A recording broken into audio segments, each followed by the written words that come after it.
नमस्कार साथियों, अगर आपकी उम्र 60 साल से ज़्यादा हो चुकी है और आप अभी भी टू व्हीलर, फोर व्हीलर या फिर कोई भी कॉमर्शियल वाहन आप चलाते हैं। कॉमर्शियल वाहन मतलब कोई भी सामान ढोने वाला वाहन, जैसे कोई माल आप लेके आ रहे हो, है ना, कच्चा माल या फिर कोई भी चीज़, वो कॉमर्शियल में होता है। आपकी बस हो गई जो सवारी ढोने वाली होती है, वो भी कॉमर्शियल में होता है। तो अगर आप भी ऐसा कोई वाहन चलाते हैं तो अब ये वीडियो आपको पूरा जरूर देखना है, क्योंकि 2026 में कई ऐसे मामले देखने को मिले हैं। अभी रिसेंटली महाराष्ट्र, उसका केरल, फिर बिहार, फिर उसके बाद राजस्थान, कई ऐसे केस सामने आए हैं जिसमें सीनियर सिटीजन्स को पुलिस वालों ने ऑन रोड पकड़ा है और सिर्फ इस वजह से उन पर कानूनी कार्रवाई करी गई क्योंकि उनकी उम्र लाइसेंस बनवाने की उम्र से ज़्यादा हो चुकी थी। तो कहीं ऐसा तो नहीं कि आप भी लाइसेंस की जो डेट होती है बनवाने की उससे ऊपर चले गए हो और आप फिर भी वाहन चला रहे हो, तो भैया सावधान हो जाइए, कहीं ऐसा ना हो कि पुलिस वाला पकड़ के आपको बैठा ले।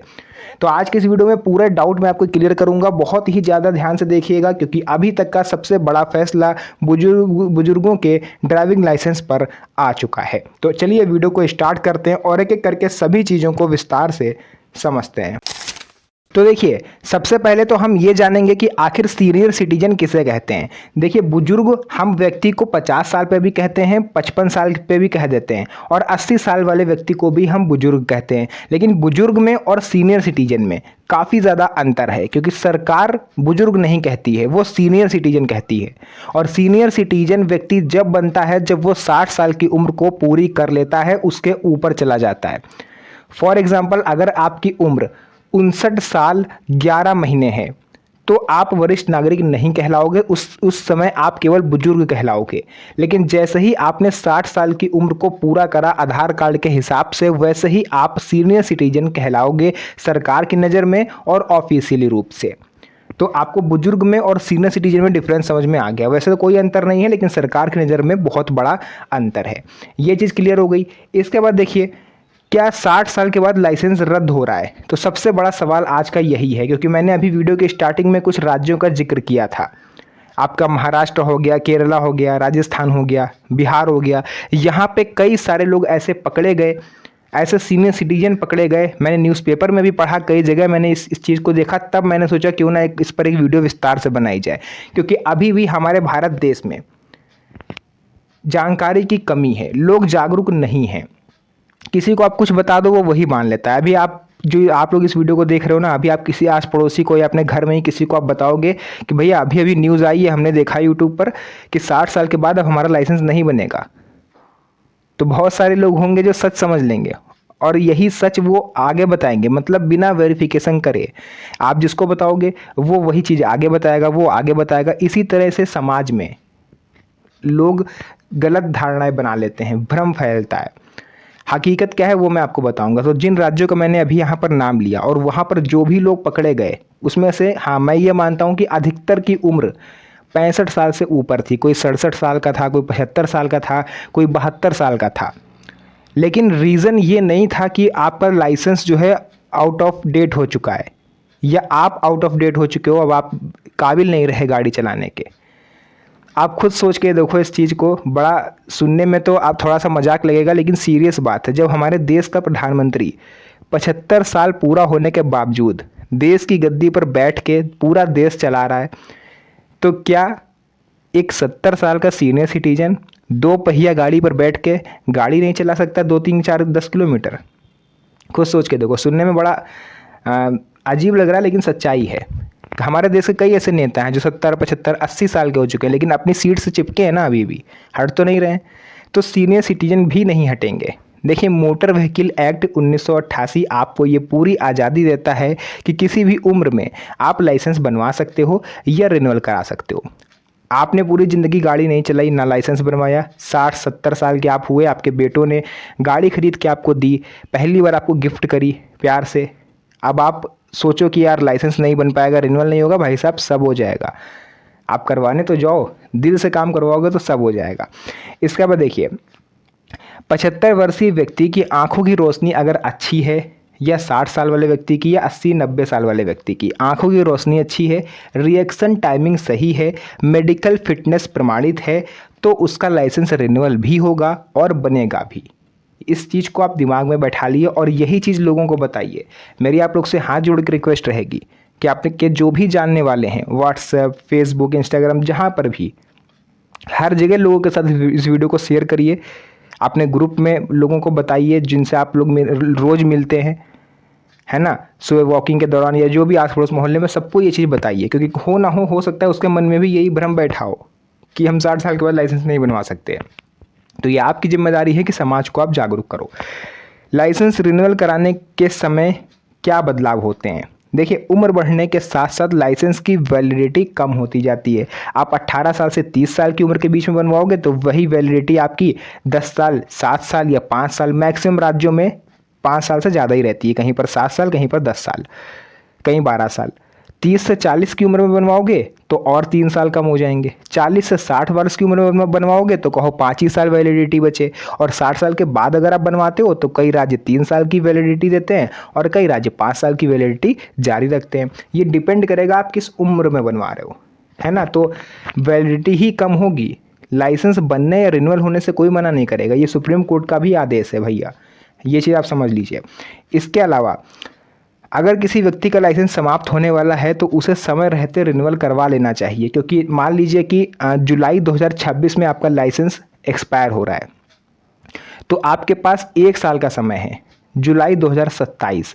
इससे पहले ही जा कर के आपको लाइसेंस नवीनीकरण के लिए आवेदन कर देना है। क्योंकि अगर इसके बाद आप आवेदन करते हो 1 साल बीत जाने के बाद, देखिए ये ग्रेस पीरियड होता है 1 साल का, इस 1 साल पहले भी लगता है। यानी आप चाहते तो जुलाई 2025 से जुलाई 2026 के बीच में भी आप आवेदन कर सकते थे, एक्सपायर होने से 1 साल पहले और एक्सपायर होने के 1 साल बाद डीएल के आप रिन्यूअल के लिए आवेदन कर सकते हो। अगर इसके बाद आप आवेदन करते हो ग्रेस पीरियड ख़त्म हो जाने के बाद, तो भैया आपको दोबारा से ड्राइविंग टेस्ट देना पड़ेगा, दोबारा से फिटनेस सर्टिफिकेट, मेडिकल सर्टिफिकेट और कई सारे पचरों में आपको फंसना पड़ सकता है। इसलिए ग्रेस पीरियड के भीतर ही अपना लाइसेंस नवीनीकरण करवा लें। इसके बाद देखिए नेक्स्ट आता है कि मेडिकल सर्टिफिकेट आखिर ज़रूरी क्यों है, क्यों मेडिकल सर्टिफिकेट लगाना है? हम ऐसे ही बना देंगे, हम ड्राइविंग टेस्ट दे देंगे, सब कुछ हम साबित कर देंगे। तो देखिए कुछ चीज़ें होती हैं जो सिर्फ और सिर्फ डॉक्टर बता सकता है, उसे आंखों से नहीं देखा जा सकता। मैं आपको बताता हूँ। देखिए, सरकार का उद्देश्य ये है कि बुजुर्गों को वाहन चलाने से रोका नहीं जाएगा, बल्कि सड़क सुरक्षा सरकार को सुनिश्चित करना है। आपकी जान जोखिम में ना पड़े और आपकी वजह से किसी दूसरे की जान भी जोखिम में ना पड़े, ये सरकार का मोटिव है। इसलिए कुछ मामलों में मेडिकल जांच की आवश्यकता पड़ती है। जांच में क्या क्या चीज़ें चेक करी जाएंगी, कोई ऐसी गंभीर जांच नहीं होगी कि बहुत चीज़ आपकी चेक कर ली, नहीं, सिंपल सी जांच है। आंखों की रोशनी आपकी चेक करी जाएगी, कितने सेंटीमीटर, कितने मीटर तक आप देख सकते हो, सुनने की क्षमता आप में है या नहीं। कहीं ऐसा तो नहीं कि आपको सुनाई कम दे रहा है, बिल्कुल तो मैं नहीं कहूँगा नहीं सुनाई दे रहा है, हो सकता है कि आपको सुनाई कम दे रहा हो, किसी दूसरे को तेज़ बोलना पड़ता है तब जाके आपको सुनाई देता है, लेकिन सड़क पे तो ऐसा नहीं होगा। पीछे से कोई हॉर्न दे रहा है, हो सकता है आप सुन ही ना पाओ, शीशे गाड़ी के बंद हैं। तो ये चीज़ें चेक करी जाती हैं। हाथ पैरों की कार्य क्षमता देखी जाती है, कहीं ऐसा तो नहीं कि आपके हाथ पैर कांप रहे हैं, ये चीज़ देखी जाती है। देखिए ध्यान से समझिएगा इस चीज़ को, कहीं ऐसा तो नहीं है कि आपके हाथ पैर कंपन हो रहा हो आपके हाथों में, क्योंकि उम्र जब बढ़ती है तो कई सारी बीमारियां घर कर लेती हैं हमारे शरीर में, इस वजह से ये ज़रूरी होता है। इसके बाद रिएक्शन टाइमिंग सबसे इम्पॉर्टेंट होती है, प्रतिक्रिया देने की क्षमता, यानी कि इसको एक तरह से हम लोग डिसीजन क्षमता भी कह सकते हैं। सामने से गाड़ी आ रही है, ठीक है, या आप एक लाइन में चल रहे हो, बगल से कोई और गाड़ी निकली, अब आप में रिएक्शन की टाइमिंग कितनी है कि आप जो है साइड हो सकते हो या कट मार के निकल सकते हो, ये रिएक्शन टाइमिंग देखी जाती है। जैसे मान लेते हैं, फॉर एग्जांपल मानते हैं आप एकदम से वाहन चला रहे हो और अचानक से कोई सामने आपके आ गया बाइक लेके, जानते हो आजकल ई रिक्शा और बाइक वाले कैसे चलते हैं, ठीक है, या आप बाइक से चल रहे हो, फॉर एग्जांपल ई रिक्शा वाला सामने आ रहा है, कोई भी वाहन है, आप स्ट्रेट जा रहे हो, अचानक से कोई पक्षी, कोई पशु या कोई गाड़ी वाला सामने आ जाता है, तो आप कैसी रिएक्शन देते हो, कितना टाइम लगेगा, कितना सेकंड लगेगा आपको गाड़ी रोकने में? बहुत सारे लोग होते हैं सीधे चल रहे हैं, अचानक से कोई सामने आया, फिर उसके बाद वो ऐसे देखेंगे इस तरह से, अरे ये सामने आ गया, उसके बाद फिर धीरे धीरे ब्रेक लगाएंगे। तो ये चीज़ अगर आप कर रहे हो तो वहीं से मेडिकल सर्टिफिकेट में ये लिख दिया जाएगा कि इनके रिएक्शन टाइमिंग कमज़ोर है, इनका लाइसेंस ना बनाया जाए, फिर आपका लाइसेंस नहीं बन सकता, चाहे आप खुद परिवहन मंत्री को उठा करके क्यों ना ले आओ। इस चीज़ का ध्यान रखना है। वाहन चलाने की आपको सारी जानकारी सब कुछ पता होना चाहिए, ट्रैफिक सिग्नल वगैरह और सब कुछ जो भी डिटेलिंग है। अब बहुत सारे लोग यहाँ पर कहेंगे कि हम 70 साल के हो गए, हमें क्या ट्रैफिक सिग्नल का नहीं पता होगा कि रेड होने पर रुकना है, ग्रीन होने पर चलना है। लेकिन इसमें बहुत सारे ऐसे लोग होते हैं जो नए हैं, बिल्कुल नए हैं, इस उम्र में पहली बार वो गाड़ी चला रहे हैं, तो उनके लिए ज़रूरी होता है। ठीक है, बाकी कानूनी प्रोसेस है, आप लोग भी समझते हो।